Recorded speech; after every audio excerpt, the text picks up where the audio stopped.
shirya mu mutu. Duka mai taba annabi to ya sani gangar ajali ya buga.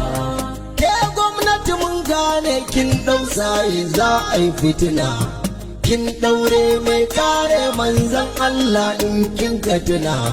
Yau ga wani na zaginsa a fili kin kasa kyana, to wallahi mun faɗa sai dai inda mu da ke a buga ke ma ɗin.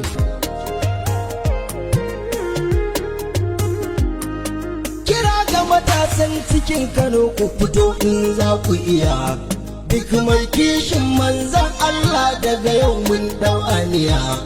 Maza ne mu kuɗi ka siyo adda da wuka wani ma kibiya, kwanan nan za mu fito ko mu ko su kuma kar a raga.